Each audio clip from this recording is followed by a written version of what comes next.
আত্মসহায়ক গোটৰ মহিলাসকলক গ্ৰুপ বুলি পইচা নিদিওঁ, আমি ইণ্ডিভিজুৱেল দিম।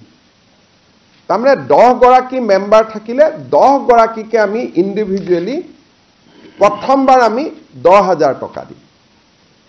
10,000 টকাটোৰ উপযুক্ত ব্যৱহাৰ যেতিয়া তেওঁলোকে কৰিব পাৰে, দ্বিতীয়বাৰ আমি তেওঁলোকক 25,000 টকা দিম।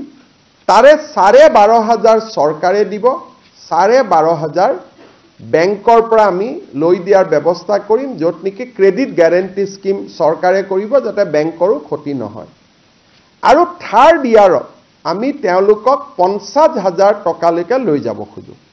10, 25, 50 টোটেলি 85,000 ৰুপিজলৈকে তেওঁলোকক আমি লৈ যাব পাৰোঁ। এতিয়া কথা হ'ল যে আমাৰ 36 লাখ মেম্বাৰ আছে, আমি 36 লাখকে দিম নেকি?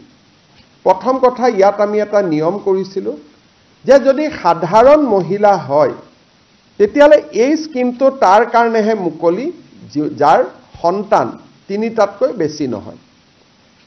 যদি ST, SC, মৰাণ, মটক, চাহ বাগিচা হয় আমি 4টালৈও মুকলি কৰি দিছিলোঁ। এই প্ৰক্ৰিয়াটো আমি 3টা লেয়াৰ ভেৰিফিকেশ্যন কৰাৰ পিছত আমি দেখা পালোঁ যে 36 লাখ মহিলাৰ ভিতৰত 26 লাখ মহিলা এনেকুৱা আছে যাৰ সন্তান সঁচাকৈয়ে 3টাতকৈ কম বা 3টা। অসমৰ কাৰণে এইটো এটা খুব ইম্পৰ্টেণ্ট ষ্টেটিষ্টিক্স যে আমি যেটো কৈ থাকো সকলোৰে ঘৰত 10-12টা সন্তান আছে। অন্তত এটা প্ৰমাণিত হ'ল যে আত্মসহায়ক গোটত কোনোবা যদি সোমাইছে, তেওঁৰ অকল অৰ্থনৈতিক ইনকামে হোৱা নাই, সোশিয়াল ট্ৰান্সফৰমেশ্যন এটাও হৈছে।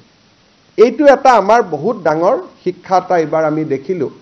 আৰু খুব 3টা লেয়াৰৰ আমি চেক কৰাৰ পিছত 36 লাখৰ ভিতৰত প্ৰায় 29 লাখ মহিলা এনেকুৱা নিৰ্বাচিত হ'ল যে যাৰ সন্তান 3, ST, SC, মৰাণ, মটক, চাহ বাগিচা হ'লে 4তকৈ কম আছে।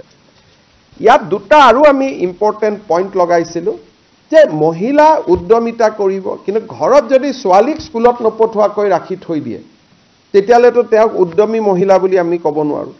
গতিকে ছেকেণ্ড আমি চেকআপ কৰিছিলোঁ যে মহিলাগৰাকী ল'ৰা ছোৱালী স্কুলত গৈছে নে নাই, বিশেষকৈ ছোৱালীজনী।